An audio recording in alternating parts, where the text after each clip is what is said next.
Okay so students, आज हम endocrine physiology में नेक्स्ट चैप्टर पढ़ेंगे जो कि इंसुलिन रिलेटेड है। ये इंपॉर्टेंट है क्योंकि यहाँ से क्वेश्चंस आते हैं, ठीक है जी। और मुश्किल बिल्कुल भी नहीं है इसमें। हमने 2 3 4 5 बल्कि 7 8 ड्रग्स जो है वो आप लोगों ने पढ़नी है और उनके मैकेनिज्म ऑफ एक्शंस को समझना है, ठीक है जी। सबसे पहली बात, इसने बुक के अंदर क्या की है, कैटजिन और लिपिन दोनों से पढ़ा रही हूँ क्योंकि इंपॉर्टेंट चैप्टर है, ठीक है जी। अच्छा, पेनक्रियाज जो है उनके पास डिफरेंट तरह के सेल्स होते हैं और वो डिफरेंट तरह के सेल्स डिफरेंट तरह के हार्मोन रिलीज करते हैं। पेनक्रियाज के 2 पोर्शंस होते हैं, एंडोक्राइन पोर्शन भी होता है और एक्सोक्राइन पोर्शन भी। सो एंडोक्राइन पोर्शन के पास आपको पता है बच्चों क्या होते हैं, अल्फा सेल्स होते हैं, उसके अलावा बीटा सेल्स भी होते हैं और डेल्टा सेल्स भी होते हैं, ठीक है जी। कुछ बुक्स कहती है एफ सेल्स भी होते हैं और वो एफ सेल्स क्या रिलीज करते हैं, पेनक्रियाटिक लाइपेजेस वगैरह। ये जो अल्फा सेल्स हैं, आप सबको पता है अल्फा सेल्स का क्या काम है, ग्लूकागॉन बनाना। और ग्लूकागॉन आपकी बॉडी में करता क्या है, ये ग्लूकोज को कम करता है कि ज्यादा करता है, ठीक है। ये ग्लूकोज जब कम होता है तो रिलीज होता है, देखो इसका नाम बता रहा है ग्लूगोन। जब ग्लूकोज गोन हो चुका है, जा चुका हुआ है, कम हो गया है तो ये रिलीज होता है और इसकी कोशिश ये होती है कि ग्लूकोज के लेवल्स को बढ़ाया जा सके, मेंटेन किया जा सके, ठीक है। जो बीटा सेल्स हैं ये 2 इंपॉर्टेंट हार्मोन रिलीज करते हैं। एक तो ये हमें पता है इंसुलिन रिलीज करते हैं और इंसुलिन बिल्कुल ग्लूकागॉन के ऑपोजिट काम करता है और ये ग्लूकोज के लेवल्स को कम करने की कोशिश करता है, ग्लूकोज को यूटिलाइज करने की कोशिश करता है। और इसकी डेफिशिएंसी की वजह से या इसकी रेजिस्टेंस की वजह से आपको पता है डायबिटीज होती है और हमने इस चैप्टर में बेसिकली डायबिटीज के ऊपर ही फार्मा अप्लाई करनी है। उसके अलावा बीटा सेल से अमाइलिन भी प्रोड्यूस होता है। थर्ड चीज है हमारे पास डेल्टा सेल। जो डेल्टा सेल्स हैं ये सोमैटोस्टैटिन बनाते हैं और किसी को याद है सोमैटोस्टैटिन क्या करते हैं, सोमैटोस्टैटिन ग्रोथ हार्मोन इनहिबिटर है ना, ठीक है। और एफ सेल्स जो है वो पेनक्रियाटिक लाइपेजेस बनाते हैं, लेकिन अभी हमने इनकी बात सोमैटोस्टैटिन या पेनक्रियाटिक लाइपेज की बात नहीं करनी। हम लोगों ने किसकी बात करनी है, ग्लूकागॉन और इंसुलिन की, और उनमें से भी ज्यादा हम इंसुलिन की बात करेंगे, ठीक है जी। अब अगर हमारे पास क्या है कि ये जो इंसुलिन है इसमें कहीं ना कहीं पे मसला है तो क्या हो जाती है, डायबिटीज हो जाती है, ठीक है। क्या हो जाती है, डायबिटीज हो जाती है। बुक के अंदर वो कहता है कि डायबिटीज एक सिंगल डिजीज नहीं है, हेट्रोजीनियस ग्रुप ऑफ डिजीज है। इसमें हुआ क्या है कि आपकी बॉडी के अंदर 2 मसले हो रहे हैं। एक तो इंसुलिन जो है वो उसकी कमी है, ठीक है। इंसुलिन क्या है, कम है और उसकी कमी की वजह से ग्लूकोज ज्यादा हुआ जा रहा है, ग्लूकोज बढ़ता जा रहा है, बढ़ता जा रहा है। और ग्लूकोज बढ़ता है तो बहुत सारी मेटाबॉलिक डिस्टर्बेंसेस होती हैं, ठीक है। अब जो डायबिटीज है उसकी 4 टाइप्स हैं। अगर हम टाइप्स के लिहाज से बात करेंगे तो डायबिटीज की 4 टाइप्स जो है वो उन्होंने नॉमिनेट कर दी। अगेन हमारा फोकस जो है वो पहली दोनों टाइप्स पे होगा। डायबिटीज आपको पता है टाइप 1 भी होती है, डायबिटीज टाइप 2 भी होती है। और किसी को पता है कौन सी डायबिटीज होती है? डायबिटीज 3 और 4 नहीं, ये 3 और 4 नहीं होती, हमारे पास होती है गेस्टेशनल डायबिटीज। गेस्टेशनल डायबिटीज का क्या मतलब है, ऐसी डायबिटीज जो प्रेगनेंसी के दौरान वुमेन्स को होती हैं, आफ्टर डिलीवरी खत्म हो जाती है, नॉर्मल हो जाती है, ठीक है। सो गेस्टेशनल डायबिटीज का क्या मतलब है, प्रेगनेंसी इंड्यूस्ड डायबिटीज जो होती है। उसके अलावा हमारे पास कुछ डायबिटीज ऐसी होती हैं जो जेनेटिक कॉजेज होते हैं उनके, ठीक है। जो डायबिटीज 1 और 2 हैं हम इनकी ज्यादा डिटेल पढ़ेंगे। अब थोड़ी सी बात करते हैं यहाँ पे कि 1 और 2 से क्या मुराद और फिर इनकी ट्रीटमेंट स्ट्रेटेजीज के बारे में बात करेंगे। यहाँ पे देख लेते हैं कि जो हमारे पास टाइप 1 डायबिटीज है वो क्यों होती है और टाइप 2 क्यों होती है। थोड़ा बहुत तो आप लोगों को कॉन्सेप्ट होगा ना कि टाइप 1 डायबिटीज क्यों होती है, इसका कॉज क्या है। असल में जो टाइप 1 है वो ज्यादा होती है बच्चों के अंदर, चिल्ड्रंस के अंदर, ठीक है, और एडोलेसेंस में, सही है, यानी यही 19-20 साल, 20-25 साल, ठीक है। जबकि जो टाइप 2 है ये एल्डरली लोगों में होती थी, लेकिन कहते हैं ये डिमार्केशन अब खत्म होती जा रही है। टाइप 2 जो है वो बहुत सारे बच्चों में भी देखी जा रही है, स्पेशली उन बच्चों में जो ओबीज है। सो ओबेसिटी रिलेटेड होती है टाइप 2, ठीक है। होता क्या है, जो टाइप 1 है इसमें आपके पास जो बीटा सेल है ना पेनक्रियाज के, ये जो बीटा सेल्स है ये डिस्ट्रॉय हो गए किसी ऑटो इम्यूनिटी की वजह से, किसी भी वजह की वजह से, ट्यूमर की वजह से जो बीटा सेल्स हैं ये डिस्ट्रॉय हो गए और बीटा सेल्स ने इंसुलिन बनाना ही कम कर दिया, ठीक है। बीटा सेल्स ने इंसुलिन बनाना कम कर दिया, बहुत कम बन रही है या इंसुलिन बन ही नहीं रही। तो टाइप 1 में क्या मसला है कि इंसुलिन ही नहीं बन रही, ठीक है।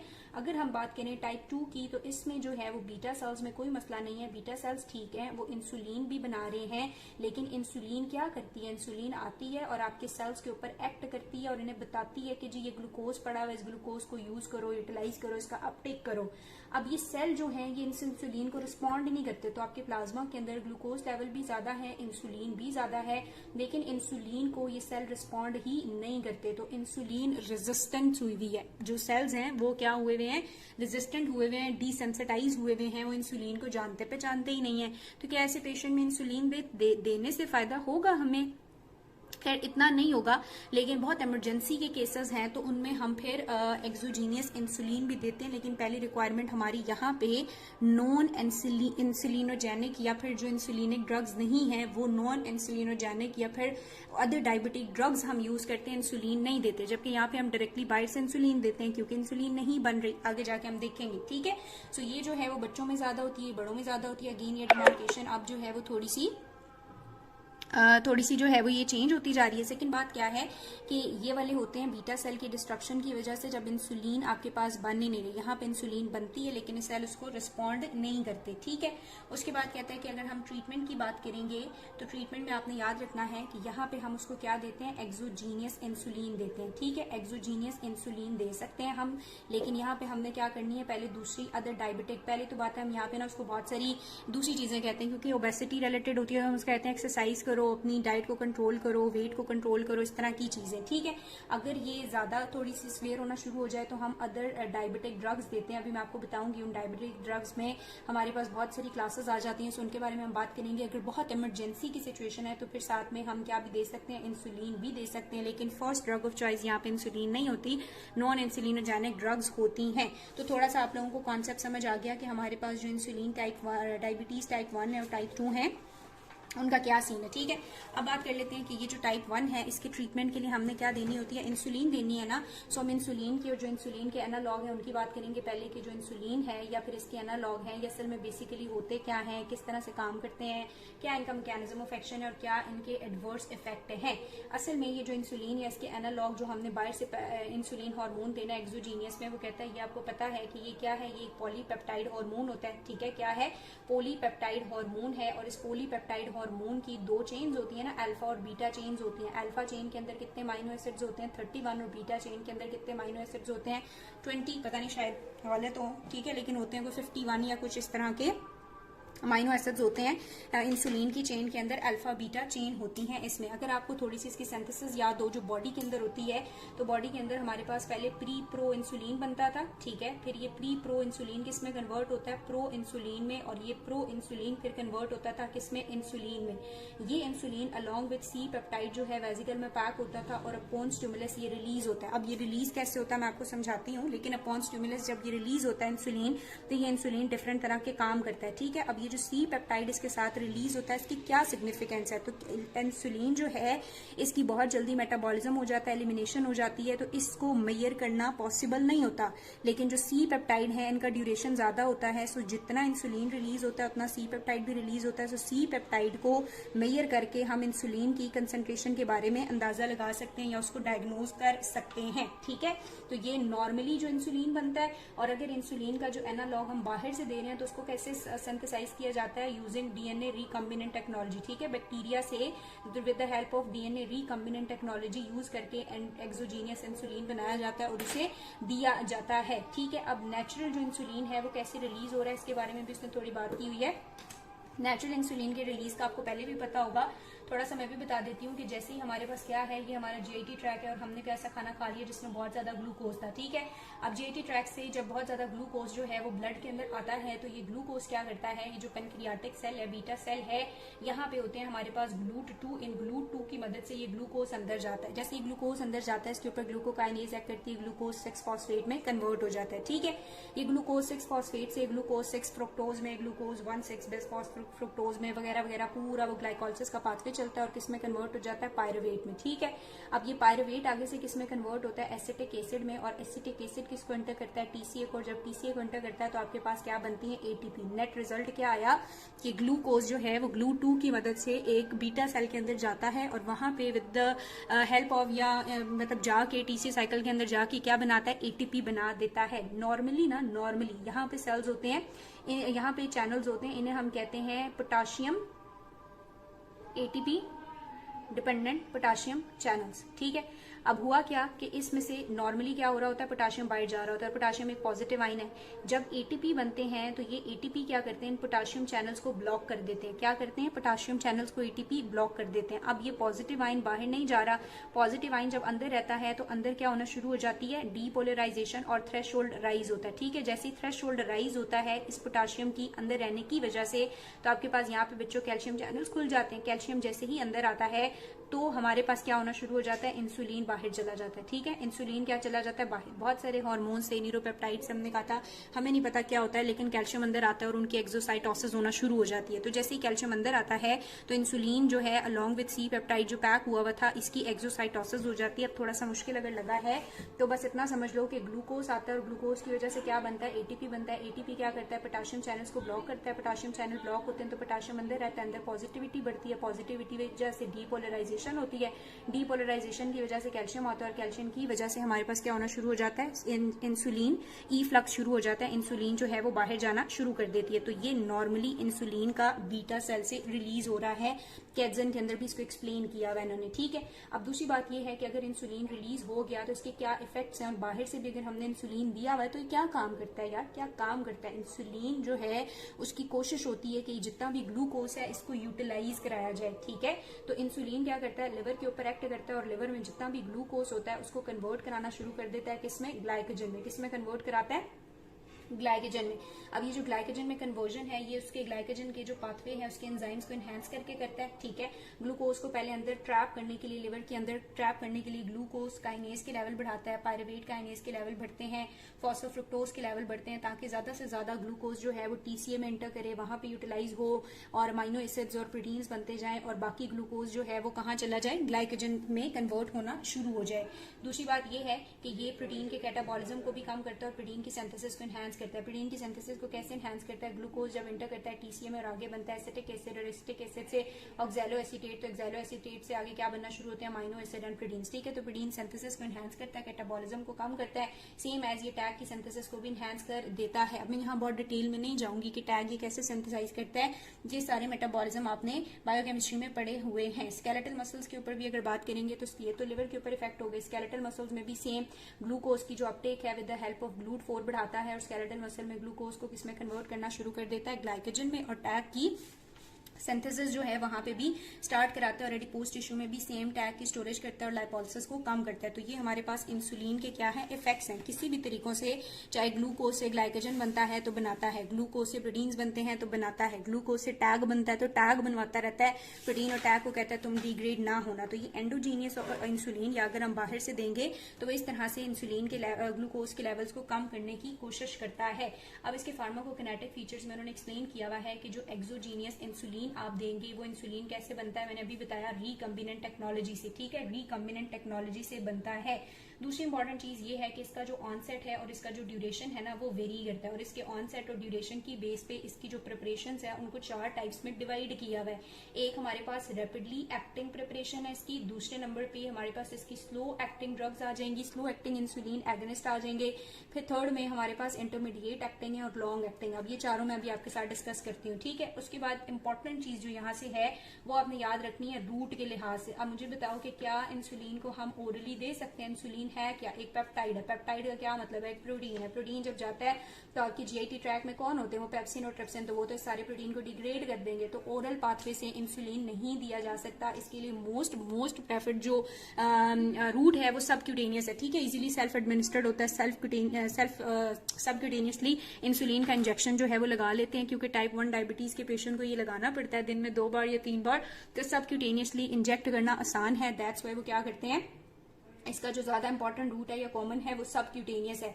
और लेकिन अगर इमरजेंसी की सिचुएशन हो तो आपने याद रखना है इमरजेंसी में हम इसको इंट्रावीनियसली देते हैं। ठीक है, इमरजेंसी में क्या करते हैं, इंट्रावीनियसली देते हैं। उसके अलावा इसका कंटिन्यूअस इन्फ्यूजन की फॉर्म में भी अवेलेबल है और अब तो इनहेलेशनल फॉर्म में भी इंसुलिन मिल रहा है। ठीक है, कंटिन्यूअस इन्फ्यूजन यानी वही जैसे वो एक ड्रिप टाइप होती है, उससे कंटिन्यूअसली इन्फ्यूज हो रहा है और या फिर इनहेलेशनल फॉर्म में ये होता है। ठीक है, अब अगर इंसुलिन हमने दे दिया, और मैं इसके बारे में आपसे बात करती हूँ भी अलग से, लेकिन अगर ज्यादा इंसुलिन हम दे दें या इंसुलिन ज्यादा बन रहा है तो उसके एडवर्स इफेक्ट आपको क्या लगता है क्या होंगे? जाहिर है, देखो जब ये ग्लूकोज को यूज कर रहा है तो ग्लूकोज के लेवल कम होंगे। ग्लूकोज के लेवल कम होंगे तो क्या हो सकता है? हाइपोग्लाइसीमिया हो सकता है। ठीक है, क्या हो सकता है हमारे पास? हाइपोग्लाइसीमिया हो सकता है।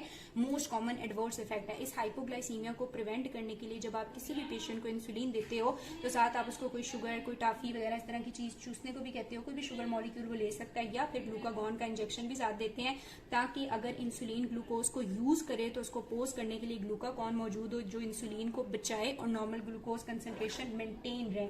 दूसरा एडवर्स इफेक्ट ये है कि इंसुलिन जो आप एक्सोजीनियसली देते हैं हो सकता है बॉडीज को फॉरेन एजेंट समझे और फॉरेन एजेंट समझते हुए इसके अगेंस्ट एंटीबॉडीज बनाना शुरू कर दे और ऑटो इम्यूनिटी जो है वो इसके अगेंस्ट डेवलप हो जाए। थर्ड इंपॉर्टेंट चीज ये है कि इंसुलिन क्योंकि आपको पता है प्रोटीन सिंथेसिस बढ़ाता है, टैग सिंथेसिस बढ़ाता है, लिपिड को टूटने नहीं देता, तो इंसुलिन क्या कॉज कर सकता है? वेट गेन कॉज करता है। ठीक है, क्या कॉज कर सकता है? वेट गेन कॉज कर सकता है। जहां पे इंजेक्शन लगता है लोकल इंजेक्शन वाली साइड पे पेन कर सकता है और लाइपोडिस्ट्रोफी वगैरह कर सकता है, लिपिड के मेटाबॉलिज्म को डिस्टर्ब करता है। तो ये इंसुलिन के क्या है? एडवर्स इफेक्ट है। अब हम बात करते हैं कि इसकी जो 4 प्रिपरेशन है ना, इनके बारे में मैं कुछ पॉइंट्स बताती हूँ। देन हम टाइप 2 डायबिटीज के जो हाँ जी, तो हम लाइट ले आए हैं। अच्छा, फिर उसके बाद क्या होगा कि मैं आपको ये तो टाइप 1 के लिए हम इंसुलिन और इंसुलिन का एनालॉग देते हैं ना, तो हम इकट्ठे बात करते जा रहे हैं कि इंसुलिन या इंसुलिन का एनालॉग देंगे तो क्या उनके फार्माकोकिनेटिक फीचर हैं, क्या उनके एडवर्स इफेक्ट हैं। इसके बाद जो टाइप 2 के लिए हमने नॉन इंसुलिनोजेनिक ड्रग्स या एंटी डायबिटिक ड्रग्स यूज करनी होती हैं, उनके बारे में मैं आपको बताऊंगी। सो अब बात कर लेते हैं कि इसकी जो 4 प्रिपरेशन है इसके अंदर कौन सी ड्रग्स आती हैं और उनकी क्या सिग्निफिकेंस है। ठीक है, तो सबसे पहले जो है वो हमारे पास क्या आ जाती है? रैपिड एक्टिंग ड्रग्स आ जाती है। ठीक है, रैपिड एक्टिंग इंसुलिनिक ड्रग्स आ जाती है। रैपिड एक्टिंग इंसुलिन होगा या ड्रग की फॉर्म में अगर ये होगा तो ये कौन सा है और ये क्या क्या करता है? तो कहते हैं जो रैपिडली एक्टिंग ड्रग्स हैं इसमें हमारे पास 3 उन्होंने ड्रग्स बताई दी हैं। एक हमारे पास लेस्पेरो इंसुलिन है, एस्पार्ट है और ग्लूलिसाइन है। ठीक है, कौन सी है? लेस्पेरो, एस्पार्ट और ग्लूलिसीन। ठीक है, ग्लूलाइसिन या ग्लूलाइसिन ये क्या करती हैं? ये बहुत रैपिड एक्टिंग है, इनका रैपिड ऑनसेट होता है। अब एक बात आपने याद रखनी है कि हमें जो इंसुलिन चाहिए होता है ना, 2 फॉर्म में चाहिए। एक इंसुलिन आपको हर टाइम बीटा सेल जो है वो एक नॉर्मल अमाउंट में सिक्रीट करते रहते हैं, थोड़ा। ठीक है, और वो क्या क्यों चाहिए होता है? वो बेसल लेवल ऑफ ग्लूकोज को मेंटेन करने के लिए चाहिए होता है। ठीक है, बेसल लेवल ऑफ ग्लूकोज को, ग्लूकोज ज्यादा नहीं होना चाहिए। और एक इंसुलिन की सिक्रीशन बहुत ज्यादा एनहेंस हो जाती है और दूसरा हमारे पास इंसुलिन की सिक्रीशन कब इनहेंस होती है? जैसे ही आप मील लेते हो। ठीक है, जैसे हम खाना लेते हैं तो जाहिर है हमारे खाने में बहुत सारे कार्ब्स होते हैं और ये कार्ब्स जैसे ही जाते हैं ब्लड के अंदर ग्लूकोज की फॉर्म में तो इंसुलिन की सिक्रीशन ज्यादा हो जाती है ताकि इस ग्लूकोज को यूज किया जाए। तो इसको हम कहते हैं पोस्ट पेरेंडियल, खाने के बाद जो ग्लूकोज और पोस्ट पेरेंडियल इंसुलिन सिक्रीशन। ठीक है, अब ये रैपिडली एक्टिंग जो ड्रग्स हैं जिसमें हमारे पास लेस्पेरो आती है, एस्पार्ट आती है, ग्लूलाइसिन आती है, ये क्या करती हैं? पोस्ट पेरेंडियल ग्लूकोज को बढ़ाने के लिए या पोस्ट पेरेंडियल ग्लूकोज को यूज करने के लिए, यूटिलाइज करने के लिए जरूरी होती है। इनका रैपिड ऑनसेट है। हम क्या करते हैं कि बिफोर मील, खाने से तकरीबन 15 मिनट पहले हम इन ड्रग्स को दे देते हैं। जब हम ये ड्रग्स दे देते हैं खाने से 15 मिनट पहले तो तकरीबन 30 से 90 मिनट्स के अंदर ये क्या करती हैं? ये इंसुलिन के लेवल्स को बहुत ज्यादा, क्योंकि खुद इंसुलिन है ना, तो इंसुलिन या इनके लेवल जो हैं बहुत ज्यादा क्या हुए हुए होंगे? प्लाज्मा में इनहेंस। अब हमने खाना ले लिया और खाने में हमारे पास बहुत सारा कार्ब्स था और ग्लूकोज था, तो ये ड्रग्स फौरन उस ग्लूकोज के ऊपर एक्ट करेंगे और उसे यूटिलाइज कर देंगी। इस तरह इस पेशेंट के अंदर हाइपरग्लाइसीमिया खाने के बाद नहीं होगा।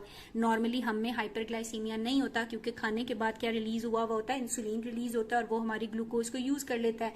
लेकिन जो पेशेंट डायबिटिक है, जो टाइप 1 है, उसमें तो इंसुलिन बनेगा ही नहीं। अब वो खाना तो नहीं छोड़ सकता बेचारा, वो खाना खाएगा तो खाने से पहले वो ड्रग ले लेगा ताकि जो गाने के अंदर ग्लूकोज होगा उस ग्लूकोज को यूटिलाइज करने के लिए क्या हो? ये ड्रग काम करे। सो ये बड़ी रैपिडली एक्टिंग ड्रग्स होती हैं। बिफोर मील हम इन्हें देते हैं और ये किस ग्लूकोज को यूटिलाइज करती हैं? पोस्ट पेरेंडियल ग्लूकोज को। ठीक है, पोस्ट पेरेंडियल, खाने के बाद जो ग्लूकोज आया उसको क्या करती हैं? फौरन से पहले यूटिलाइज कर देती हैं। ठीक है, इनके लिए जो रूट है वो आपने सबक्यूटेनियस रूट ही यूज करना है, लेकिन इन्फ्यूजन की फॉर्म में भी दे सकते हैं और अगर कॉम्प्लिकेटेड डायबिटिक कीटोसिस है तो उस केस में भी हम ये दे सकते हैं। सेकंड पे हमारे पास आ जाती हैं शॉर्ट एक्टिंग इंसुलिनिक ड्रग्स जो हैं, उनमें कौन सी ड्रग है हमारे पास? इंसुलिन, रेगुलर इंसुलिन है। ठीक है, एक हो गई रैपिड एक्टिंग जो पोस्ट पेरेंडियली सबक्यूटेनियसली हम देते हैं और दूसरी हमारे पास क्या आ जाएंगी? Short acting. ये जो शॉर्ट एक्टिंग है इसमें क्या आती है? इसमें आती है ड्रग जिसे हम कहते हैं रेगुलर इंसुलिन। ठीक है, ये रेगुलर इंसुलिन जो है इसके लिए एक इंपॉर्टेंट बात याद रखनी है कि जब इमरजेंसी की सिचुएशन हो, एकदम अगर उसका ग्लूकोज बहुत राइज हो गया, हाइपरग्लाइसीमिया हो गया, इमरजेंसी है, तो उस टाइम हम इंट्रावीनियसली क्या देते हैं? रेगुलर रेगुलर इंसुलिन देते हैं। सबक्यूटेनियसली भी इसको दूसरे रेगिमेंट्स वगैरह के साथ मिक्स करके मेंटेनेंस के लिए यूज किया जा सकता है। ये बड़ी शॉर्ट एक्टिंग है, सॉल्युबल होती है और इसको हम क्रिस्टलाइन जिंक इंसुलिन भी कहते हैं। ठीक है, पहले जो है वो इसको प्राइमरी पोस्ट पेरेंडियल ग्लूकोज को रिड्यूस करने के लिए ना प्राइमरी ड्रग ऑफ चॉइस जो है वो हमारे पास शॉर्ट एक्टिंग ये रेगुलर इंसुलिन थी। लेकिन ये शॉर्ट एक्टिंग क्या करती है, ये काम करती है या इसकी पीक वैल्यूज आती हैं तकरीबन 60 मिनट्स बाद या 1.5 आवर्स बाद। तो खाने से पहले ये दे के फिर 1 घंटा इंतजार करना पड़ता था, फिर पेशेंट को कहते थे कि खाना खाए, तो इसलिए इसको छोड़ दिया क्योंकि बहुत रैपिडली एक्टिंग है। विद इन 15 to 30 मिनट इनके लेवल राइज हो जाते हैं, अपनी पीक वैल्यू पे पहुंच जाती हैं और काम करना शुरू कर देती हैं। सो बिफोर मील या पोस्ट पेरेंडियल ग्लूकोज को कम करने के लिए अब रैपिडली एक्टिंग इंसुलिनिक ड्रग्स जो है इनको प्रेफर किया जाता है as compare to short acting regular insulin. Short acting regular insulin को इंट्रावीनियसली आपने देना है कब, इमरजेंसी की सिचुएशन में। थर्ड पे हमारे पास आ जाती है intermediate acting insulin. Intermediate acting insulin की बस एक ही बात है कि इसमें हमारे पास एक ड्रग आती है जिसे हम कहते हैं न्यूट्रल प्रोटामीन हॉजड्रॉन। ठीक है, इसको हम क्या कहते हैं, न्यूट्रल प्रोटामीन हॉजड्रॉन। अब इसके अंदर किया हुआ क्या, इसके अंदर इन्होंने ये किया है कि यही जो रेगुलर इंसुलिन थी ना, ये रेगुलर इंसुलिन है, इस रेगुलर इंसुलिन के अंदर मिक्स किया जिंक को। किसको मिक्स किया, जिंक को। और साथ ही साथ इसी रेगुलर इंसुलिन के अंदर मिक्स करते हैं प्रोटामीन को। ठीक है, किसके अंदर जिंक को मिक्स करते हैं और प्रोटामीन को मिक्स करते हैं। जब इन तीनों चीजों को मिक्स कर देते हैं तो ये क्या बना देती हैं, कॉम्प्लेक्स बना देती हैं। अब ये जो कॉम्प्लेक्स है ये एक्सटेंडेड सोल्यूशन की टाइप बन गया है और ये आहिस्ता आहिस्ता आहिस्ता आहिस्ता आहिस्ता क्या करेगा, इंसुलिन रेगुलर इंसुलिन को रिलीज करेगा, बहुत आहिस्ता आहिस्ता आहिस्ता आहिस्ता रिलीज करता रहेगा करता रहेगा करता रहेगा करता रहेगा। इसका मतलब है ये हमें किसके लिए चाहिए, ये बेसल ग्लूकोज मेंटेन करने के लिए रिक्वायर्ड है। बेसल ग्लूकोज मेंटेनेंस जो है वो इसके थ्रू हो सकती है। ये दोनों पोस्ट पेरेंडियल क्योंकि एकदम से राइज होती है और काम करती है, जबकि इसकी स्लो रिलीज है, स्लो इसका काम करता है, डिलेड एब्जॉर्प्शन है, लॉन्गर ड्यूरेशन है। तो इसको हम किसके लिए यूज करते हैं, बेसल लेवल ग्लूकोज को मेंटेन करने के लिए टाइप 2 डायबिटीज के अंदर। और इसको हमेशा आपने सबक्यूटेनियस देना है, इंट्रावीनस रूट इसके लिए यूज नहीं होना। किसके लिए यूज होता है, ये बेसल लेवल ऑफ ग्लूकोज को मेंटेन करने के लिए इन डायबिटिक टाइप 2 पेशेंट हम इंटरमीडिएट एक्टिंग इंसुलिन यूज करते हैं, जो कि क्या है, न्यूट्रल प्रोटामीन हॉजड्रॉन है, जिसमें प्रोटामीन रेगुलर इंसुलिन और जिंक का क्या होता है, कॉम्बिनेशन होता है। तो ये तीनों बातें आपको समझ आ गई कि रैपिड एक्टिंग में कौन है, लिस्प्रो है, एस्पार्टेट है, ग्लूलिसाइन है। ठीक है, शॉर्ट एक्टिंग में कौन है, रेगुलर इंसुलिन है जो इमरजेंसी में यूज होती है, पहले पोस्ट पेरेंडियल ग्लूकोज के लिए यूज होती थी, अब ये होती है। और अगर हमने बेसल ग्लूकोज लेवल को मेंटेन करना है तो उसके लिए हम क्या देंगे, एनपीएच देंगे। फोर्थ पे हमारे पास आखिरी आ जाती है लॉन्ग एक्टिंग। और लॉन्ग एक्टिंग में ना वो उसने इसको 3 टाइप्स में डिवाइड किया हुआ है फर्दर, मतलब 3 तरह की बताई हुई है जिन्हें हम यूज कर सकते हैं। ठीक है, अब ये जो लॉन्ग एक्टिंग ड्रग्स होती हैं, ये लॉन्ग एक्टिंग क्या करती हैं कि जैसे ही आप सबक्यूटेनियसली इनका इंजेक्शन देते हो ना, तो ये इंजेक्शन वाली साइड पे प्रेसिपिटेट हो जाती है। ठीक है, क्या होती है, प्रेसिपिटेट हो जाती है। और वो precipitation slowly slowly slowly insulin को रिलीज करती है। इसका मतलब है इसको भी बेसल लेवल ग्लूकोज के मेंटेन करने के लिए यूज किया जा सकता है। इसमें हमारे पास जो पहली टाइप उसने बताई दी है वो बताई दी है ग्लार्जीन या पता नहीं ग्लार्गीन। ठीक है, ग्लार्जीन या ग्लार्गीन के बारे में कह रहा है कि ये इंजेक्शन साइट पे प्रेसिपिटेट हो जाती है, स्लोली रिलीज होती रहती है, स्लो ऑनसेट है इसका, प्रोलॉन्ग हाइपोग्लाइसीमिक इफेक्ट ये प्रोवाइड करती है। कोई इसकी पीक वैल्यूज नहीं है। लिपिन के अंदर एक चार्ट बना हुआ है, मैं आपको दिखाऊंगी, उसमें दिखाया हुआ है कि जो गार्लिन है ये इस तरह से होती है, इसकी कोई ये नहीं है पीक पे पहुंचेगी डिक्लाइन करेगी, नहीं, थ्रू आउट जो है ये आहिस्ता आहिस्ता आहिस्ता रिलीज होती रहती है। शॉर्ट स्लो एक्टिंग है लेकिन ड्यूरेशन बड़ा इसका लॉन्ग है और ये प्रोलॉन्ग हाइपोग्लाइसीमिक इफेक्ट देती है, यानी कि ग्लूकोज के लेवल्स को कम रखती है। ठीक है, बढ़ने नहीं देती, कोई पीक इसकी नहीं है। दूसरी जो है इसके अंदर हमारे पास आ जाती है इंसुलिन डेटेमर। ठीक है, इंसुलिन डेटेमर या बताएं डेटेमर, ये जो इंसुलिन डेटेमर है ये भी क्या करती है, ये फैटी एसिड साइड चेन के साथ कंबाइन हुई हुई होती है, ये इंसुलिन के साथ आकर अटैच हो जाती है और लॉन्ग टर्म प्रॉपर्टीज है इसकी भी, स्लो स्लो स्लो डिसोसिएट होती रहती है प्रोटीन से और फिर ये भी लॉन्ग टर्म एक्शन परफॉर्म करती है, बेसल ग्लूकोज को मेंटेन करती है। थर्ड जो है वो हमारे पास इसमें आ जाती है डी ग्लूडेक्ट। ये डी ग्लूडेक्ट जो है आपने याद रखना है, लॉन्ग एक्टिंग में सबसे लॉन्गेस्ट ड्यूरेशन ऑफ एक्शन किसका है, डी ग्लूडेक्ट का।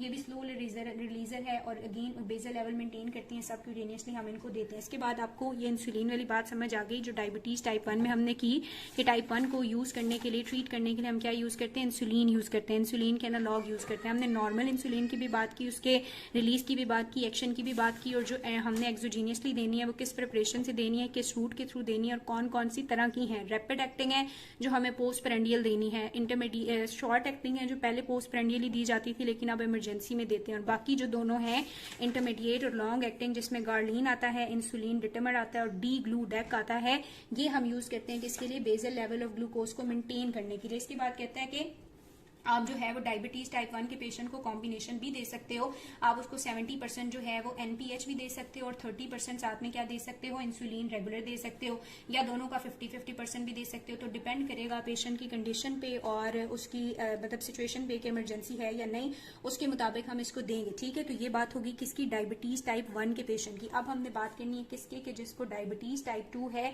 उसको हमने क्या देना है। तो मैंने ऑलरेडी बताया कि जो डायबिटीज टाइप 2 का पेशेंट होता है इसमें इंसुलिन बनता है, लेकिन इंसुलिन जो है वो काम नहीं कर रहा, इंसुलिन की लिए रेजिस्टेंस डेवलप हुई हुई है, सेंसिटिविटी कम है। तो ऐसे पेशेंट को पहले तो हम उसकी लाइफस्टाइल को मॉडिफाई करने की कोशिश करते हैं, उसको कहते हैं डाइट को कंट्रोल करो, एक्सरसाइज करो, और साथ में फिर ओरल एंटी डायबिटिजेनिक ड्रग्स देंगे जो डिफरेंट सब क्लासेस की हैं। हाँ, अगर वो काम नहीं करेंगे फिर हम बाहर से इंसुलिन भी देना शुरू कर देंगे, लेकिन पहली कोशिश हमारी ये होगी कि जो बॉडी का ही इंसुलिन है वही काम करना स्टार्ट कर दे। वो कैसे काम करना स्टार्ट कर दे, उसके लिए हमारे पास डिफरेंट तरह की ड्रग्स हैं, कोई 5-6 क्लासेस हैं जो मैं आपको नेक्स्ट वीडियो के अंदर बताती हूँ।